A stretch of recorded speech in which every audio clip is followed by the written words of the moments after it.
You are listening to Venture Beyond, Stories from Hidden Worlds. If you enjoy this episode, please leave a like down below and share with a friend. And, if you haven't already, subscribe to the show so you don't miss an episode or new series and updates. Welcome back to the uncertain future of Defiant Horizon.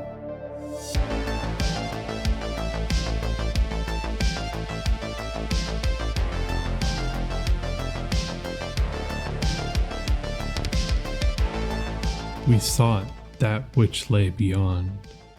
How could we have known what was waiting?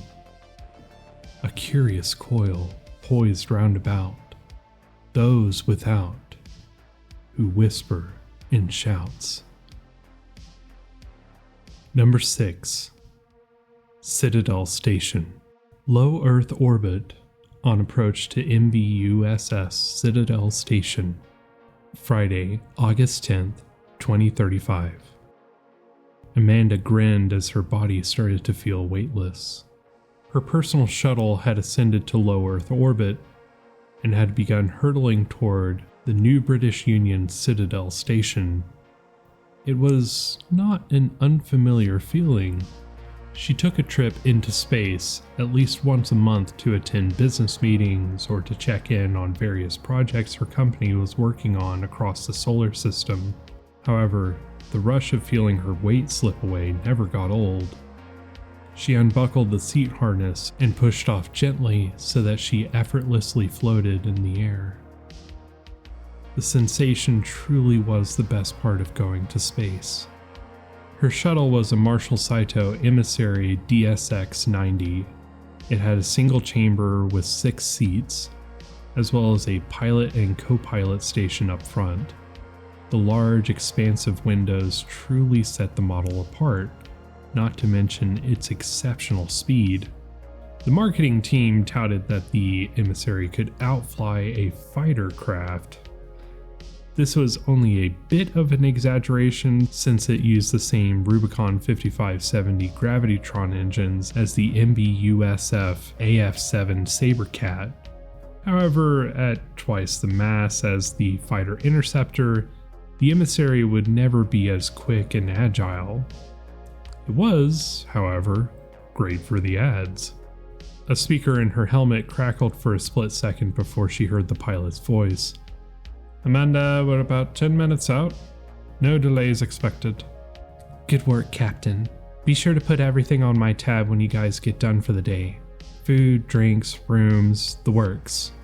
I want you guys to have a good time before we set out for the horizon tomorrow morning," Amanda said, looking out one of the windows at the endless sea of stars and the twinkles of light and silhouettes coursing back and forth that were much closer to home. So many ships, space stations, and satellites.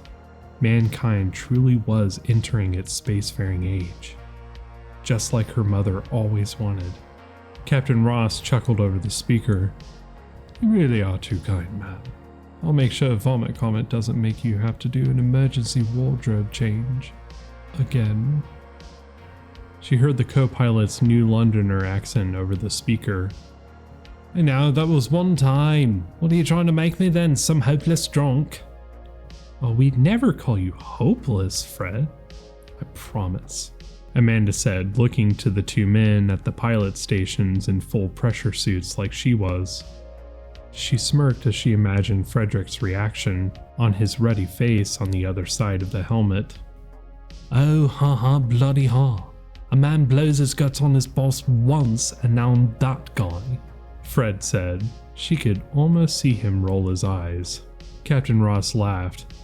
"Mate, I've flown for the boss lady for 8 years, and I haven't puked on her once." "It's true, Fredo. I think you're stuck with the nickname," Amanda said, giggling. "Could be worse, Fred. One of the privates in my platoon was called Shits because he shit his pants on the first day of basic. DI walked up to him, shouted at him for not saying yes sir when he gave a command, and the guy crapped himself, he was so scared," Rico said from his seat, chuckling. Everyone, save for Fred, joined him. It wasn't long before the 6 massive spinning rings of Citadel Station came into view. The titanium white paint glinted in the sunlight, giving an almost magical glow to the space station. Amanda held on to the handles built into the back and side of the chair that Captain Ross sat at as he manipulated the holo controls. "Copy, Citadel Tower. Approaching docking ring on vector Mike Sigma Niner," Ross said, tapping a panel on his controls that projected a flight path overlay on the cockpit windows. With a slight adjustment, they settled into the path. Amanda watched as they went below the counter-rotating rings to a large stationary hoop. The center of the hoop was trained on London, or so it was said. It wasn't impossible since Citadel maintained a geostationary orbit with the new British Union's capital. The docking ring was easily twice as large as the other rings, but did not rotate to generate spin gravity.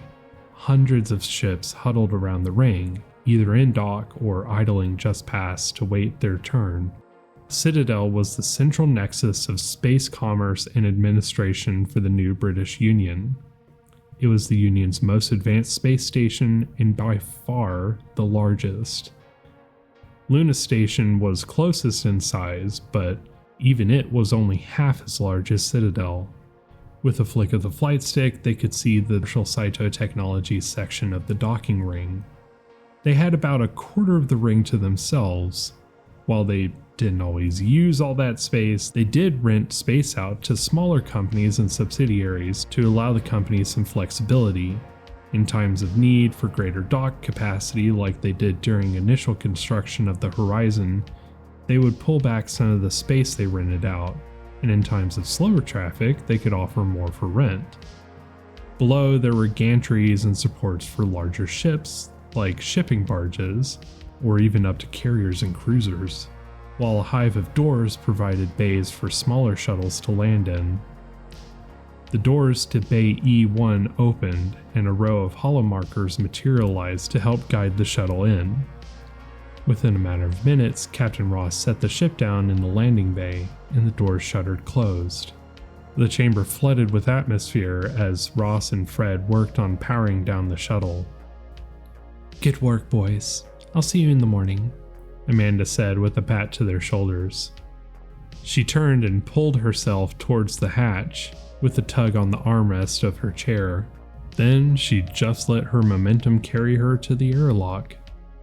Rico was already holding one of the handrails next to the external hatch for the airlock, monitoring the display for the airlock to see if the atmosphere outside the ship had normalized yet.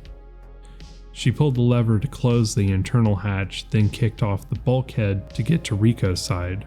He grabbed a hold of her as she accidentally bumped into him. "Sorry, Rico." "Don't be, ma'am. Like they said in the Union Marines, ZOG is clumsy. Every inch of movement matters. Humans just aren't used to moving like this," he said with a smile. "Probably why Mr. Bato hates going to space. Can't be completely in control." Amanda laughed. "He made it pretty clear with me when I hired him that space was where he drew the line." She grabbed another handrail and took a peek at the airlock display. Looked like it would only take a few more seconds.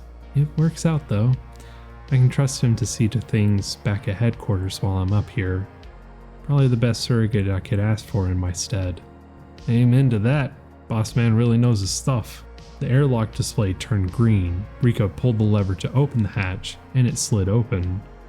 A brief rush of air pulled them towards the hatch, as the airlock must have had a bit more air pressure, but their grips on the handrails kept them in place. Rico was the first to push his way out of the airlock, followed by Amanda. The two pilots would follow later as they finished shutdown and worked with maintenance on any issues. They pushed off the almond-shaped hull of her ship towards the bay's airlock. Workers were already drifting over to the ship. One even had a worker bee exosuit with a utility arm that held dozens of different tools used in ship maintenance. Bay E1 was on the smaller side for shuttle bays since it was meant for personal craft for executives. It didn't take her and Rico long to get to the wall with the open airlock. Grabbing the handrails, they pulled themselves in and flipped the switch to begin cycling.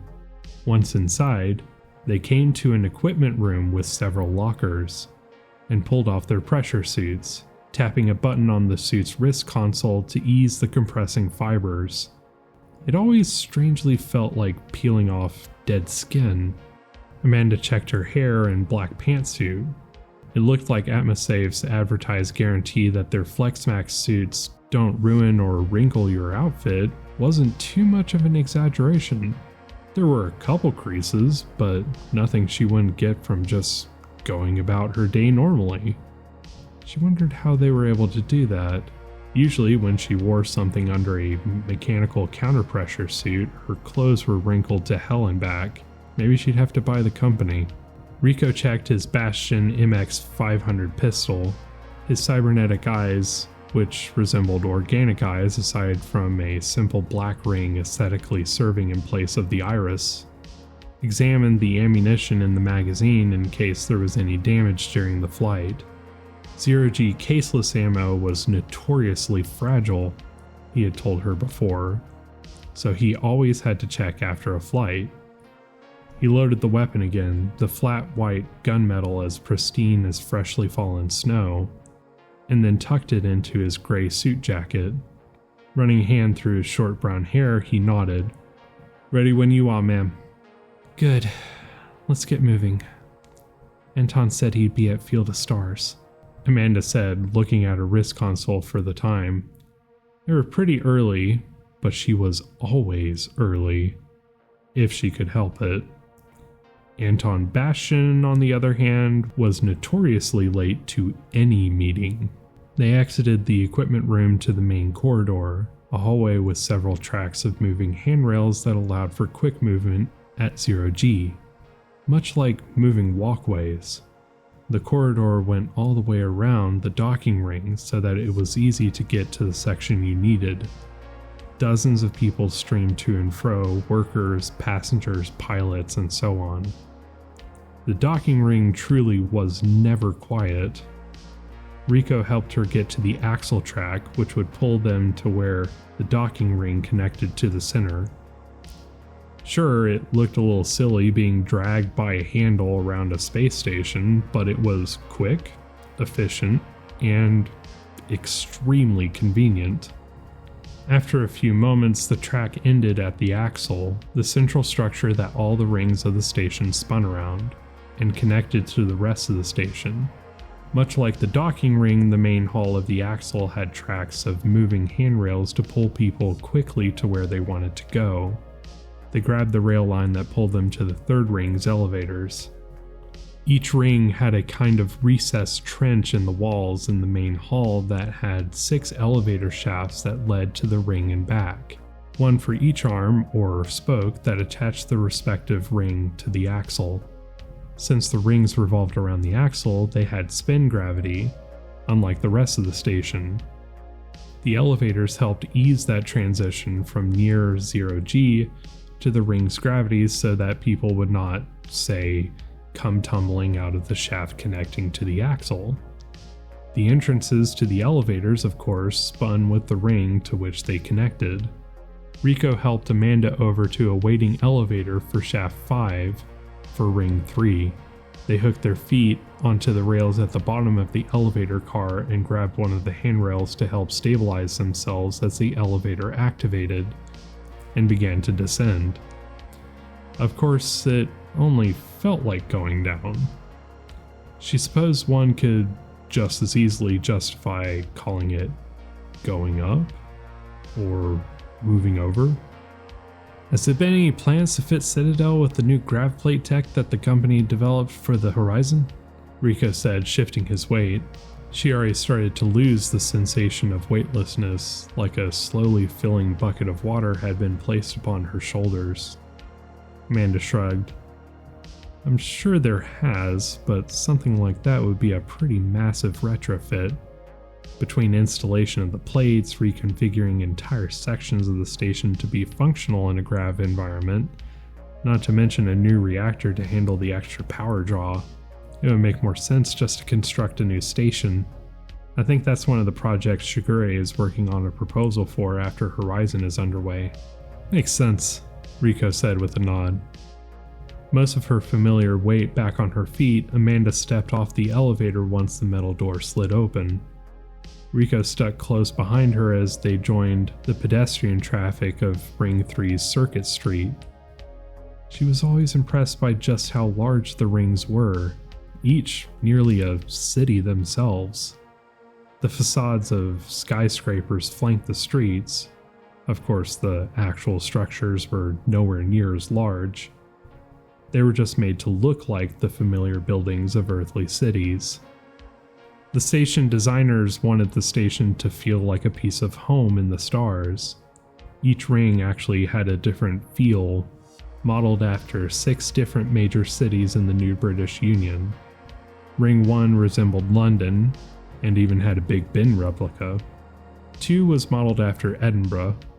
4 was Sydney. 5 was New Avalonia. 6 was a little different and was intended to feel like a small, idyllic countryside village in England. Ring 3, where she was now, was meant to be reminiscent of New York City. It was a decent facsimile, but something was certainly lost in the translation from earthly titan of glass, steel, and stone to facades and hollow projections to replicate the feeling. They came to what had been styled as an Art Deco hotel building, with a sign that read Starlight Suites above the entrance. It was, by far, the most expensive and exclusive hotel on the station. Rico walked in through the revolving door first, followed by Amanda, and they walked through the opulent gold and black marble lobby to the back where an even more richly decorated restaurant was located, the famous Field of Stars. It was a gaudy, ludicrously styled establishment where many a business, political, or diplomatic deal had been discussed, if not outright settled. Massive chandeliers clung to the ceilings between pillars of gold and silver. Each of the exquisite tables had their own dedicated server in white and gold suits. It was a ridiculous establishment, so glitzy and over the top that it hurt the eyes just to look at. The food, similarly, was just as excessive, often breaking triple digits for each small, glamorous plate. Amanda saw an unexpected figure sitting at the bar seat closest to the entrance. The unmistakable Shigure Saito. Somehow she had expected to run into him. Citadel was his home, after all. He sipped a lowball glass, which, without a doubt, was whiskey from his own Saito distillery in Osaka. He smirked when he saw her and wordlessly gestured for her to take the seat next to him. She sat down in the generously cushioned bar stool, shaking her head to the white-suited bartender as he stepped up. It had been about 1.5 years since she had seen Shigure in person. He didn't look hardly any older than when she first remembered meeting him as a young child, but his face had always looked like a shattered, beaten stone held together through sheer will. His dark eyes studied her, and he smirked again. I heard you're meeting with Anton.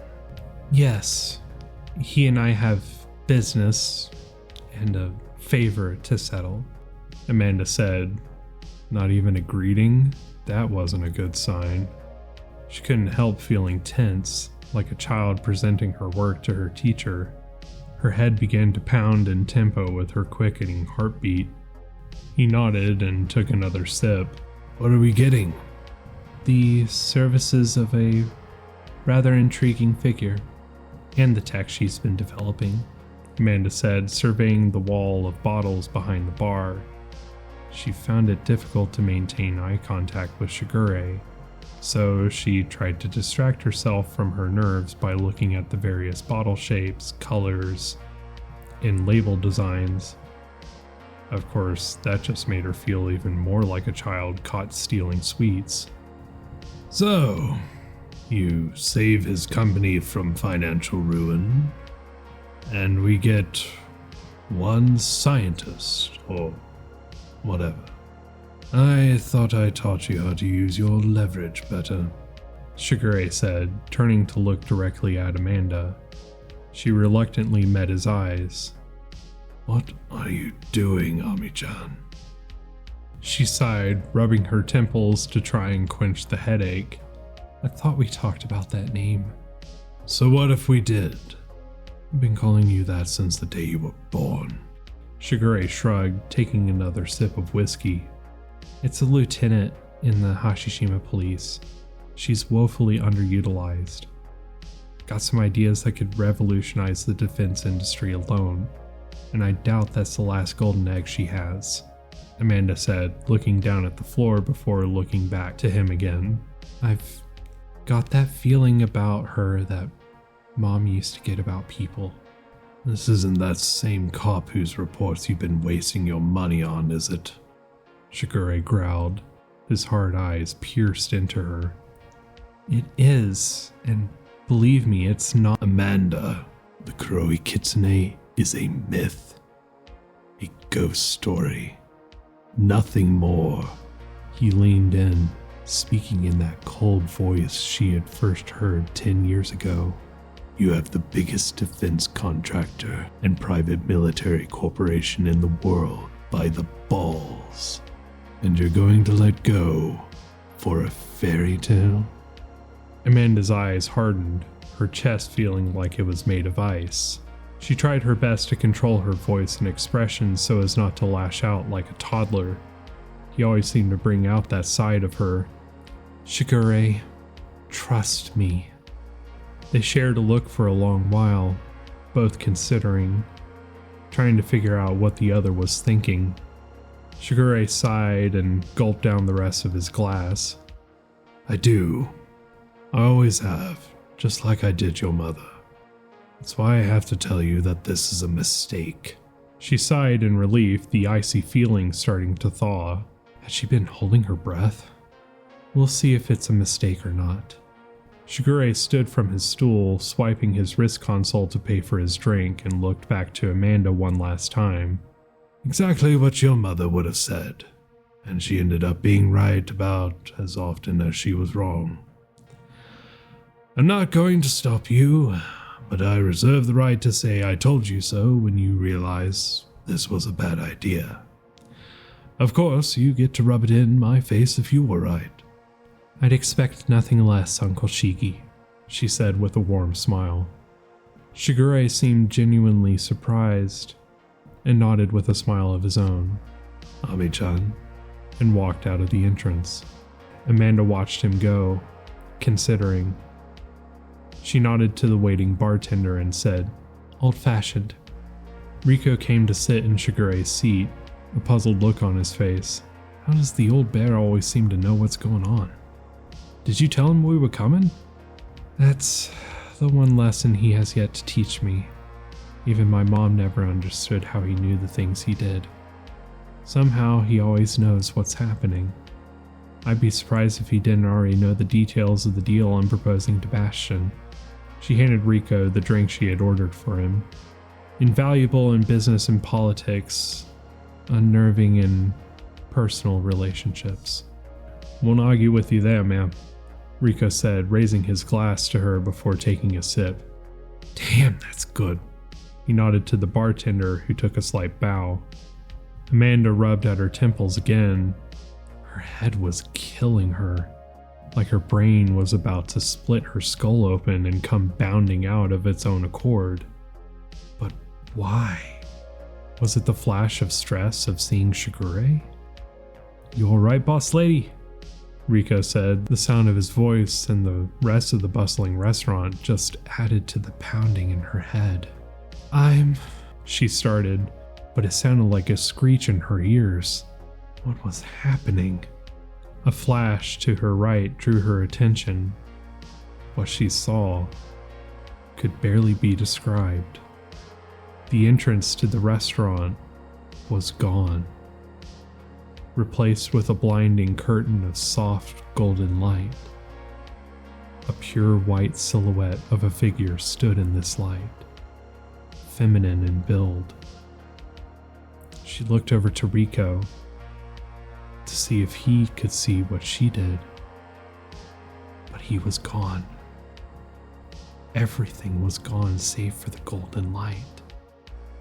Suddenly the light began to swirl around her, strobing and pulsing in a disorienting yet understandable chaos of movement. The figure stepped slowly towards Amanda, arms outstretched to both sides. Something felt so familiar. She felt like she knew the figure, maybe even better than she knew herself. It was impossible. It was just a featureless silhouette. There was no face, no eyes, nothing but near blinding light. And yet, the feeling wouldn't go away. The figure touched her forehead, filling her with a sense of warmth, joy, and love. Tears began to well in her eyes as she realized. Mom! And then the restaurant. Everything was back. Rico stood before her, a look of near panic on his face. Amanda, are you all right? The headache was gone. The world around her suddenly felt so vibrant, alive, as if she had only been half seeing everything before. She blinked in surprise, then smiled to Rico. Yes, don't worry, I'm just tired from the trip. Rico breathed a sigh of relief. Had me worried there, like she saw a ghost or something. Amanda looked back to the restaurant's entrance. Or something indeed. He looked back to her, puzzled. What? Amanda shook her head. It's nothing. Don't worry about me. With all due respect, ma'am, Rico started, taking another sip of his drink. It's my job to. She smiled warmly. And it's one that you do very well.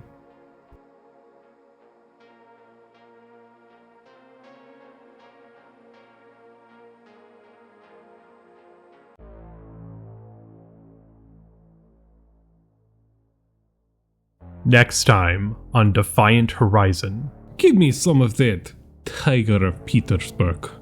I know it seems cruel, but this is a kindness. If you don't calm down, we might lose you.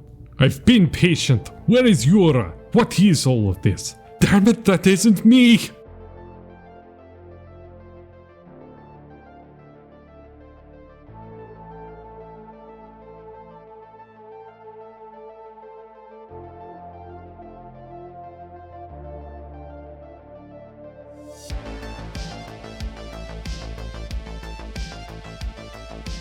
I hope you enjoyed today's show. What did you think of the episode? Leave a comment down below to let me know what you thought, or leave a question for my new monthly Q&A episode. Before you go, please be sure to leave a like and share the show with a friend.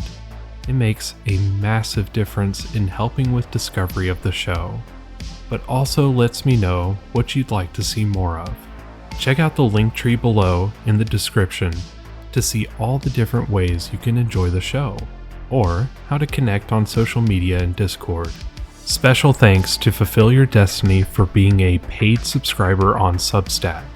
Your contribution makes this show possible, and I cannot thank you enough for your support. If you would like to be featured in the show's special thanks, as well as other perks, please check out my Substack link in my link tree. Words cannot express how much I appreciate you taking some time out of your day to see what I've been working on, and I truly hope to see you again soon. Until next time, good fortune, good health, and good day.